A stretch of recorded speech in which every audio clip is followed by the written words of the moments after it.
प्यारे बच्चों, हिंदी ट्रैक में आपका स्वागत है। आइए, आज आपका टॉपिक है वनडे एग्जाम हिंदी पार्ट।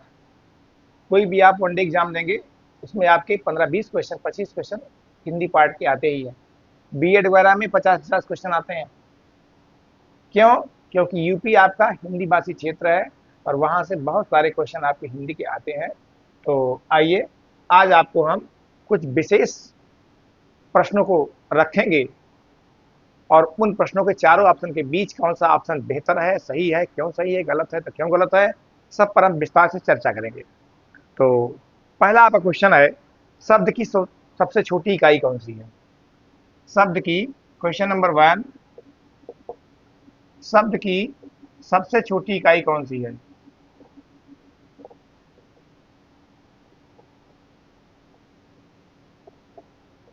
पूछा गया है सबसे छोटी इकाई।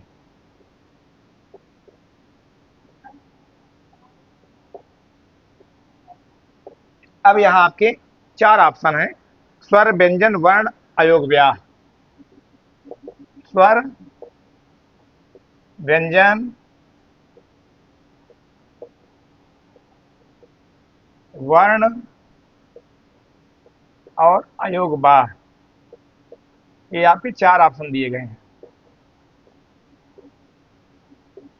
सबसे पहले आप इनसे आप परिचित होइए, ये हैं क्या, तब आप सटीक उत्तर दे पाएंगे। तो क्वेश्चन है शब्द की सबसे छोटी इकाई। क्वेश्चन है शब्द की। यहां हो सकता था भाषा की सबसे छोटी इकाई, ऐसे भी हो सकता था। तो पहले आप इसको जान लीजिए, फिर आपको बताएंगे भाषा के बारे में भी। तो शब्द की छोटी इकाई, ये स्वर नहीं हो सकता, क्योंकि स्वर और व्यंजन दो पार्ट होते हैं, दो रूप बनते हैं। दूसरा आपका व्यंजन, ये भी उसी के अंतर्गत जो अभी चर्चा हम किए, ये भी नहीं है। वर्ण, हाँ वर्ण है, क्योंकि वर्णों से बनता क्या है? वर्णों से ही शब्द बनता है। कई वर्ण मिलते हैं, सार्थक रूप होता है, तो बनता क्या है? शब्द बनता है। ये आपका उत्तर सही है, सी ऑप्शन। डी जो है अयोग व, इसमें आता है अन और आह, जो शब्द की छोटी इकाई नहीं है, गलत है। तो आपका उत्तर कौन सा सही है? सी सही है। यहीं पर एक क्वेश्चन और आप समझ लीजिए, मान लीजिए आ जाए कि भाषा की सबसे छोटी इकाई कौन सी है। प्यारे बच्चों ध्यान दीजिएगा, भाषा की सबसे छोटी इकाई क्या पूछा गया? भाषा की। अब जब भाषा कहेंगे तो भाषा किससे बनेगा? शब्द से, एक एक शब्द से बनेगा आपका पूरा वाक्य विन्यास, पूरा का पूरा समूह। तो इसकी छोटी इकाई भाषा की क्या होगी? वह होगी शब्द। तो भाषा की पूछे तो आप शब्द को लिखिए, शब्द की पूछे तो आप वर्ण को लिखिए, क्योंकि वर्णों से अब बनता है शब्द और शब्दों से जो है पूरा बनता है भाषा। एक ही क्वेश्चन में आपको दो क्वेश्चन बताया गया, उम्मीद करते हैं आप समझ गए होंगे। नेक्स्ट क्वेश्चन, सेकंड क्वेश्चन, जिह्वा के आधार पर स्वर कितने प्रकार के होते हैं? जिह्वा के आधार पर, जिह्वा के आधार पर स्वर कितने प्रकार के होते हैं?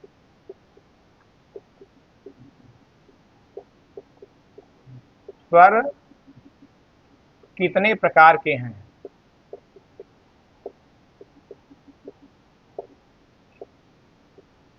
जिह्वा के आधार पर। अब ध्यान दीजिएगा, क्या पूछा गया? मुंह नहीं पूछा गया, कंठ नहीं पूछा गया, तालु नहीं पूछा गया, पूछा क्या गया? जिह्वा पूछा गया। अब जिह्वा जब पूछा गया, इसके आप आधार पर लिखेंगे कितने प्रकार के होते हैं, तो वो होंगे आपके, चलिए पहले आप ऑप्शन नोट कर लीजिए, फिर 2, 3, 4, 6, 2, 3, 4 और 6। ये आपके चार ऑप्शन दिए गए, चार ऑप्शन आपके दिए गए। तो इसमें जो है दो ऑप्शन गलत है, दो पार्ट नहीं होते होंगे। चार ये आपका गलत पार्ट है, 6 आपका गलत है, 3 आपका ये सही है। सही क्यों है उसका भी आप उत्तर आप सुन लीजिए। जीवा के जब पार्ट करेंगे तो आपका 3 पार्ट बनेगा: अग्र, आगे वाला हिस्सा, मध्य, बीच वाला हिस्सा, और पश्च, बाद वाला हिस्सा, लास्ट वाला हिस्सा, जहां से जीवा जो है वह शुरू होती है, प्रारंभ होती है।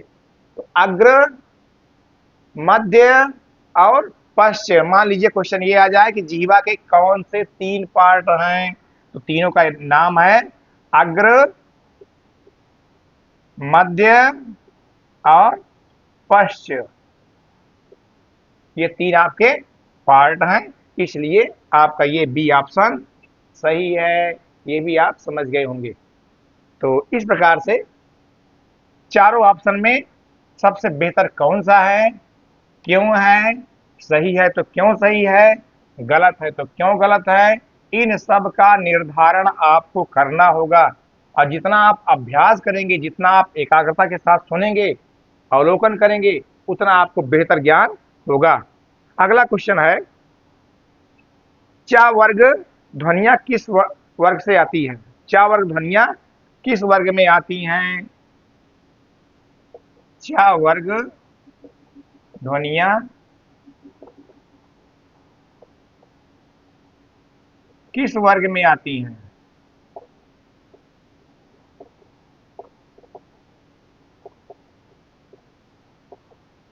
आपको पूछा गया ऑप्शन, चा वर्ग पूछा गया। आप जानते हैं पंचम वर्गीय व्यंजन क, च, ट, त, प। का वर्ग, चा वर्ग, टा वर्ग, ता वर्ग और पा वर्ग। तो यहाँ क्या पूछा गया? चा वर्ग पूछा गया। चा वर्ग ध्वनियां किस वर्ग में आती हैं? तो आपके 4 उत्तर हैं, कंठ, तालु, मूर्धा, दंत।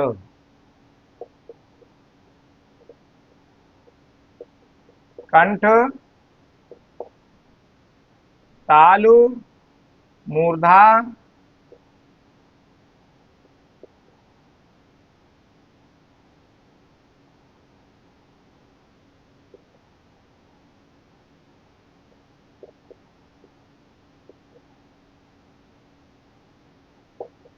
ये आपके 4 हैं, कंठ, तालु, मूर्धा और दंत। पूछा क्या गया?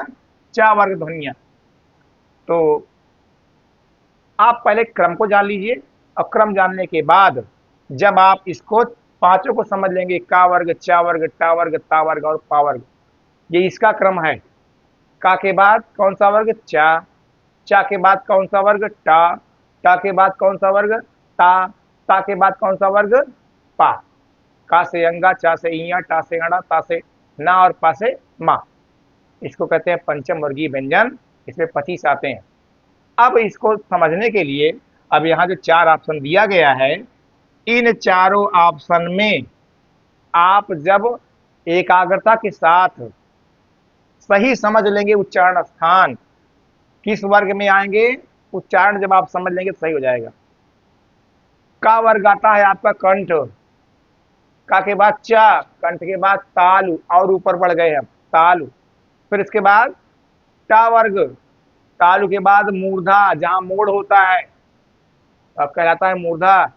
फिर इसके बाद ता वर्ग, और नीचे आप आइए, यहीं से शुरू हुए हैं और ऐसे आ रहे हैं हम, इसी प्रकार घूमते हुए आ रहे हैं, ये ऐसे बन आ रहे हैं हम,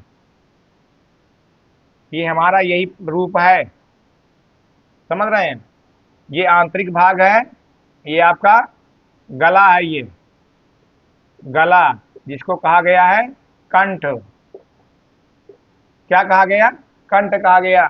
इसके बाद ये आपका तालु है, मुंह का ऊपरी हिस्सा, ये आपका तालु है। फिर इसके बाद जहां ये मोड़ हो रहा है, मोड़, मोड़ क्या है आपका? ये मोड़ आपका मूर्धा है। क्या है? मूर्धा। फिर आगे ये आपका दंत भाग है। क्या है? ये आपका दंत है। फिर ये भाग और ये भाग, ये आपका है होष्ठ। क्या है? होष्ठ, जिसको कहते हैं होंठ। शुद्ध नाम इसका है होष्ठ, कहते हैं होंठ। पुनः सुन लीजिए, ये अपने क्रम में ही होता है। जैसे वहां क्रम है का, चा, टा, ता, पा, का वर्ग, ध्यान समझिएगा, का वर्ग, चा वर्ग, टा वर्ग, ता वर्ग और पा वर्ग। वैसे यहां भी एक गोला कर दिए, यहां से देखिए गोला घुमा दिए, सभी क्रम में है, क्रम को जान जाओगे तो कभी आप भूल नहीं पाओगे। का वर्ग आपका क्या है, वो कंठ है, यहां से ध्वनियां होती हैं कंठ। चा वर्ग क्या है, तालु है, एक हाथ और आगे बढ़ गए, एक कदम, तालु है। टा वर्ग कौन सा है, और आगे बढ़ गए, मूर्धा है। ता वर्ग कौन सा है, वो आपका दंत है, और आगे बढ़ गए हम। और पा वर्ग आपका लास्ट जो है वो होंठ है। यही शुरू किए और इसी रूप में हम बढ़ते चले आए। तो पूछा क्या गया, चा वर्ग पूछा गया, ये चा वर्ग पूछा गया जो आपको समझा दिया गया, तालु। तो यहाँ आपका लिखा हुआ है तालु, इसको तालब भी कहते हैं, तो आपका सी ऑप्शन सही है। चा वर्ग ध्वनिया, चा वर्ग चा से इया, चा वर्ग ध्वनिया किस वर्ग में आएंगी, कंठ वर्ग, मूर्धा वर्ग, तालु वर्ग, दंत वर्ग आदि। तो आपका ये आपका ऑप्शन तालु वाला होगा, ये आपका सही माना जाएगा। समझ में आया, उम्मीद करते हैं समझ गए होंगे, क्योंकि एक एक पार्ट को जब विस्तार से हम पढ़ते हैं तो बिल्कुल क्लियर हो जाता है, एकाग्रता के साथ सुनेंगे तब बेटर समझ में आएगा। नेक्स्ट क्वेश्चन, शुद्ध शब्द चुनिए। शुद्ध शब्द चुनिए।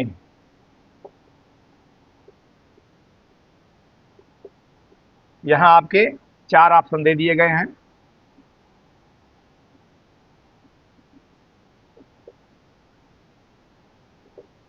चार ऑप्शन में दिए गए हैं। पहला आपका ऑप्शन है गंगा जल,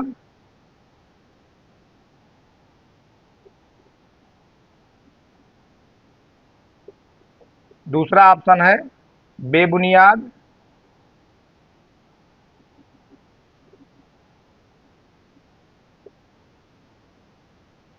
तीसरा ऑप्शन आपका है बड़ा सा,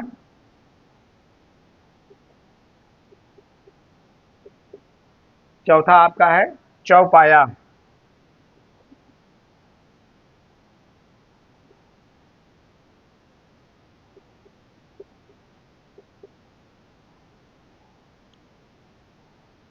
हाँ, नेक्स्ट क्वेश्चन है, ये क्वेश्चन नंबर जो भी है, शुद्ध शब्द चुनिए।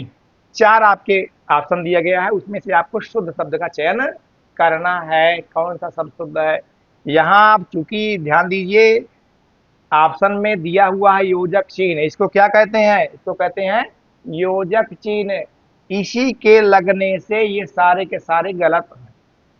सारे के मतलब अधिकतर, एक तो सही ही है क्योंकि पूछा गया है। अब इसको ध्यान में आपको रखना होगा, ये कहाँ लगता है, कहाँ नहीं लगता है, क्या इसका अर्थ होता है, कैसे इसको हम समझेंगे। अगर ये आप समझ लेंगे तो आपको दिक्कत फिर नहीं होगी। चलिए, अब ये आपका लगा हुआ है गंगा जल, इसको आप ऐसे भी लिख सकते हो, बढ़िया शुद्ध शब्द गंगा जल, ये आपका बिल्कुल शुद्ध है गंगा जल, ये आपका गलत है। बीच में योजक चिन्ह नहीं लगना चाहिए। लगता कहाँ है, समान रूप में लगता है, जैसे भाई बहन, रात दिन, यहाँ वहां जहां समान होता है वहां आपका लगता है योजक चिन्ह, और जहां सा जैसा प्रयोग होता है वहां भी आपका लगता है योजक चिन्ह। तो यहाँ इस प्रकार नहीं था, इसलिए जो है ये है गलत, काट दिया गया, ये आपका शुद्ध शब्द होगा, ये दिया हुआ है, ये आपका गलत है। दूसरा बेबुनियाद, बिना बुनियाद के, इसको भी आप ऐसे भी लिख सकते हैं बेबुनियाद, बेबुनियाद, ये आपका सही माना जाएगा, ये आपका गलत है, योजक चिन्ह बीच में नहीं होना चाहिए। बड़ा सा, कैसा है, बड़ा सा है, बड़ा रूप जैसा है, तो ये आपका योजक चिन्ह बिल्कुल सही है, यही आपका होगा भी, बड़ा सा जैसा है, बड़ा जैसा है, तो यहां आपका लगता है। और चौपाया, ये आपका बन जाएगा, क्योंकि अधूरा है, चार पाई, ठीक है, दोनों एक ही तो हैं, अलग नहीं हो रहे हैं, तो चौपाया ये आपका ऐसे बनेगा चौपाया, ये सही है, ये आपका गलत है। तो क्वेश्चन नंबर सी आपका सही माना गया। क्यों माना गया, क्योंकि योजक चिन्ह यही सही निर्धारित है, यही लगना चाहिए, इन तीनों में योजक चिन्ह गलत लगा हुआ है, इसलिए तीनों आपके ऑप्शन गलत हैं। आप तक समझ में आ रहा है? हमेशा जो निर्धारण दिया जाए उसे आप चयन करिए, ये सही है तो क्यों सही है, गलत है तो क्यों गलत है। चारों रूप को आप जान लेंगे तो फिर 100% आपका उत्तर सही होगा। तो ये था आपका शुद्ध शब्द संबंधी, या कहा जाए तो योजक चिन्ह लगने संबंधी। तो योजक चिन्ह जहां लगे वहां आप हमेशा ध्यान रखेंगे तो फिर आपको डाउट बिल्कुल नहीं होगा।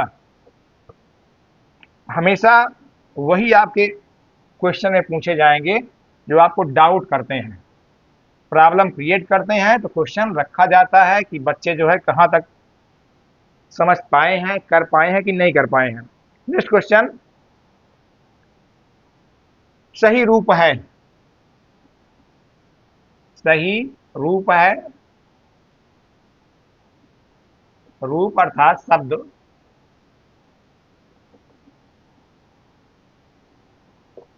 सही रूप है।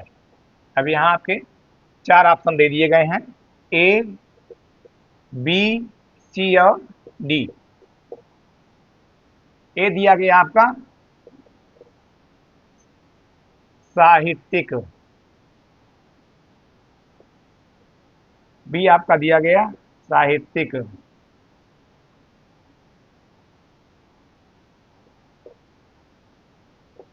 सी ऑप्शन आपका दिया गया साहित्यिक,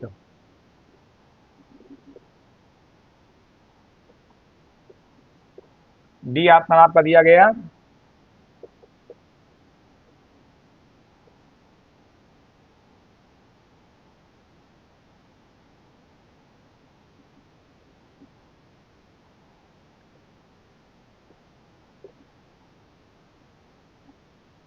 प्यारे बच्चों ध्यान समझिएगा। सब जानते हैं भाषा के बारे में, साहित्य के बारे में सब जानते हैं। तो आपका जो शब्द है, वास्तविक शब्द, वो शब्द आपका साहित्य है। कौन सा शब्द है? साहित्य है। क्वेश्चन आपका पूछा गया है सही शब्द है, सही रूप है। चार में एक आपका सही है, तीन आपका गलत। तो सही का चयन कैसे करेंगे उसके बारे में आप ऐसे जानिए। इसका मूल रूप क्या है? वह मूल रूप है साहित्य, हिंदी साहित्य। ये क्या है? ये आपका सूत्र है। अब इसी में आप इक प्रत्यय लगाएंगे। कौन सा प्रत्यय? इक प्रत्यय लगाएंगे। तो ये आपका क्या बन जाएगा? ये आपका बन जाएगा साहित्यिक, साहित्यिक ये बन जाएगा। कैसे बना? इक प्रत्यय लगाने से बना। ठीक है, ई की छोटी ही की मात्रा यहीं लग गई, या में छोटी की मात्रा। ठीक है, साहित्य, सा कैसा है? वह बड़ा ही है, साहित्य, साहित्य नहीं, साहित्य। तो यहां बड़ा आ भी होगा, या में छोटी ई की मात्रा भी होगी। अब आप मिलान करिए, ये आपका रूप जिसमें दिखे वो सही है।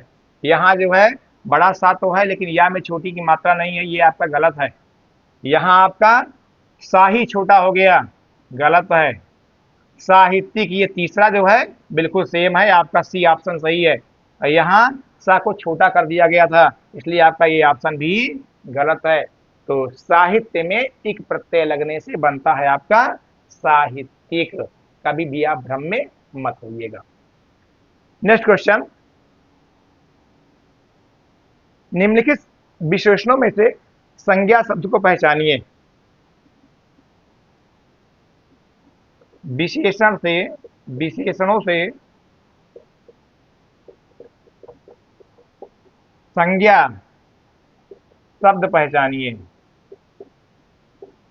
संज्ञा शब्द पहचानिए। दिया क्या गया है?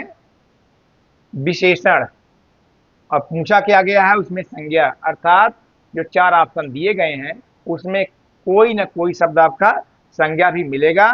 तो चार में दिया क्या गया है?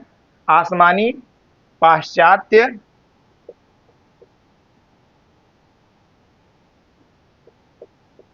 आसमानी,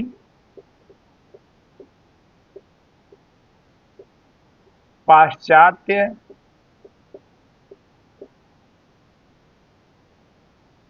नियमित अनुशासन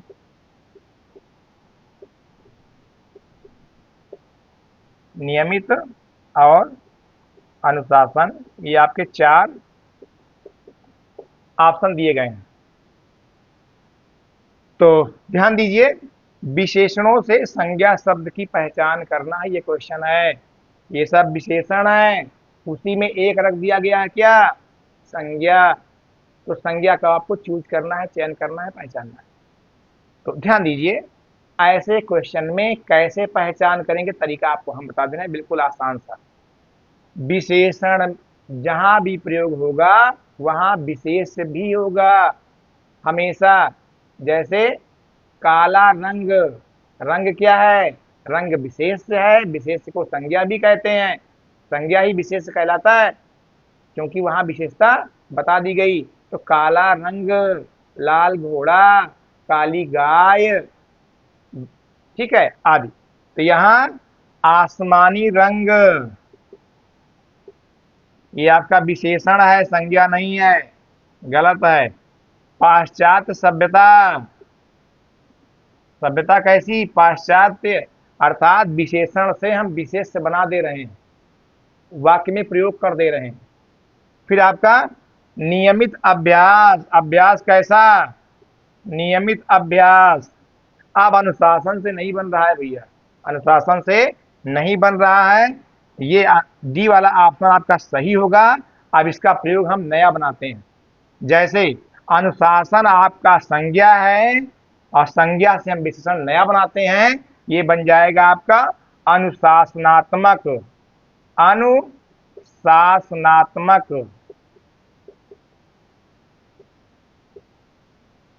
संज्ञा, तीनों ये गलत हैं क्योंकि ये विशेषण थे, ये आपका संज्ञा है, संज्ञा से हमने क्या बना दिया, विशेषण। अब इसका भी आप वाक्य प्रयोग जान लीजिए, अनुशासनात्मक कार्यवाही, अनुशासनात्मक कार्यवाही। कैसी कार्यवाही, अनुशासनात्मक। तो ये आपका बन गया विशेषण। तो 3 आपके ABC विशेषण थे, ये भी विशेषण है। डी आपका वो संज्ञा ही था, इसलिए आपका डी ऑप्शन सही है। इस संज्ञा से हमने विशेषण बना दिया, जो हो गया आपका अनुशासनात्मक। समझ में आ रहा है, कोई डाउट तो नहीं है। तो ऐसे ही आप उसके मूल रूप को जानने का प्रयास किया करो, चारों ऑप्शन को जानना करो, और चारों ऑप्शन में क्यों सही हो रहा है, क्यों गलत हो रहा है। जब इसकी आप पहचान कर पाएंगे तो कोई भी आपको डाउट बिल्कुल नहीं होगा। हमारा उद्देश्य बच्चों एक ही है, बस केवल कि आप सब अच्छे ढंग से समझ जाओ, और जब समझ जाओगे तो आप उत्तर देने में समर्थ हो जाओगे। हमारे पास ये जो बुक है, बहुत सारे क्वेश्चन है, बहुत सारे क्वेश्चन, इसमें से हमारा उद्देश्य एक ही है, बस चारों ऑप्शन को बच्चों के बीच रख दिया जाए, और रखने के बाद एक एक को तोड़ के समझा दिया जाए। सही माना गया तो क्यों माना गया, और गलत माना गया तो क्यों गलत माना गया। केवल प्रश्न और उत्तर बताने के लिए यहां हम आपके बीच नहीं खड़े हैं कि बेटा प्रश्न है, उत्तर ये है, सही है, नहीं। हमारा उद्देश्य केवल एक, चारों को विस्तार से आपके बीच रखना। क्या है सही, क्यों है सही, गलत है तो क्यों है गलत। दूसरी चीज, उसके बारे में संबंधित और जानकारी आपको देना है, जिससे आप सब तनिक भी भ्रमित न होइए। तो प्यारे बच्चों, हम आपके बीच हैं। आप जो है अगर ऐसे ही लाइक करेंगे, ऐसे ही जो है समझते रहेंगे, तो निश्चित रूप से हम आपके बीच कुछ न कुछ नया लेके हमेशा आएंगे और कुछ नया देने का प्रयास करेंगे। तो चलिए 2-4 क्वेश्चन और हो जाए। नेक्स्ट क्वेश्चन, अगला आपका क्वेश्चन है, इंद्रिय का विशेषण शब्द है। इंद्रिय का, इंद्रिय का विशेषण शब्द है।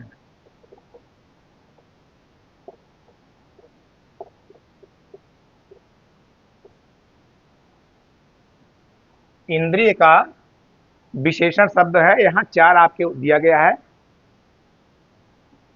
A, B, C और D। इंद्री का इंद्री, दूसरा आपका ऐन्द्री,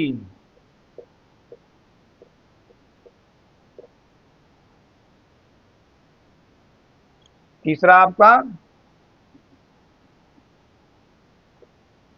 इंद्रिक, लास्ट आपका ऐन्द्रिय। इंद्री का विशेषण, तो एक शब्द आप सुने होंगे, विवाह से बनता है वैवाहिक, नीति से बनता है नैतिक, है ना। तो जैसे नीति से नैतिक बनता है, विवाह से वैवाहिक बनता है, उसी प्रकार से आपका इंद्रिय से बनेगा ऐन्द्रिय, नीति से नैतिक।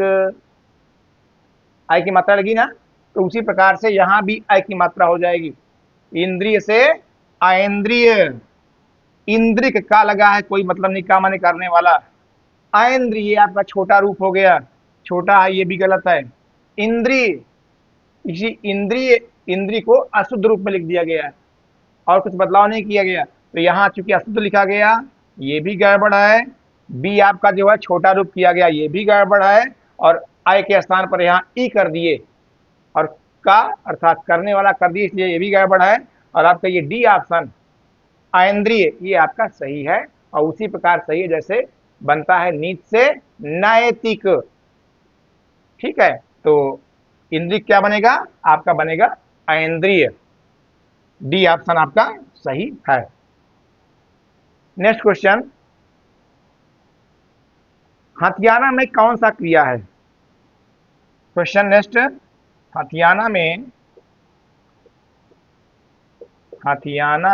में कौन सी क्रिया है।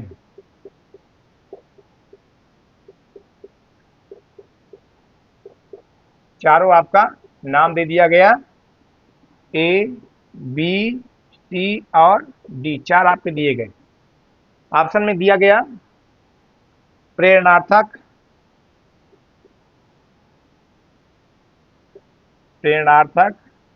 अनुकरणात्मक,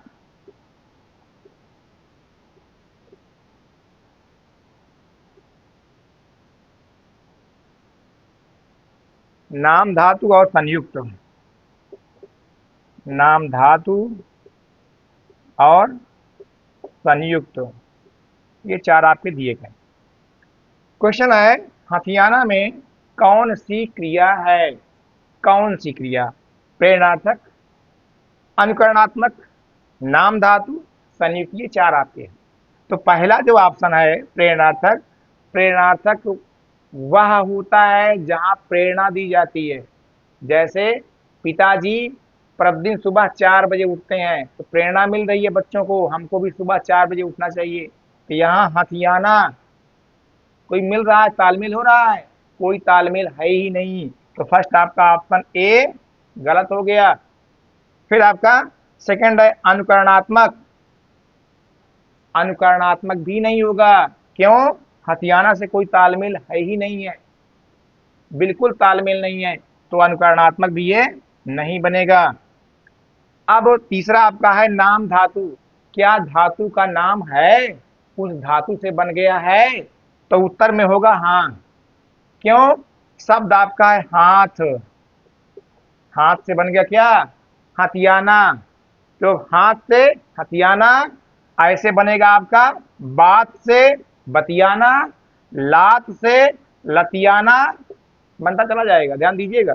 तो ये क्या है, ये धातु है, नाम धातु है। तो नाम धातु से ही क्या बन गया, वह शब्द बन गया जो आपका यहाँ पूछा गया, हथियाना। तो हथियाना किससे बना, आपका बना हाथ से, इसलिए आपका सी ऑप्शन वो सही है। चौथा दिया गया आपका डी, ये संयुक्त नहीं है, मिल करके ये नहीं है, एक ही से है जो आपका नाम धातु है। समझ में आया। तो हमेशा चारों ऑप्शन की आप पहचान करेंगे और जो सटीक उत्तर आपका होगा वही आपको लिखना होगा, देना होगा। तो प्यारे बच्चों, आप सब हमारे हिंदी ट्रैक को सब्सक्राइब करिए, शेयर करिए, और ऐसे ही आपके लिए हम नए नए क्वेश्चन लेके आएंगे। जो आपको मोटिवेट करेंगे, जो आपको कुछ न कुछ देंगे, आप भी उत्तर बताने में समर्थ हो जाओगे। आपको मजबूत बनाना, समर्थ बनाना, सही उत्तर का चयन करना, ये हमारा लक्ष्य है। तो प्यारे बच्चों, आप सब लगन से, मेहनत से पढ़िए, अपनी मंजिल को पाइए, जो आप लक्ष्य बनाए हैं वहां तक पहुंचिए। हमारी ढेर सारी आपको शुभकामनाएं। तो हम आपके बीच ऐसे ही क्वेश्चन लेके आएंगे। तो प्यारे बच्चों, आज के लिए बस इतना ही।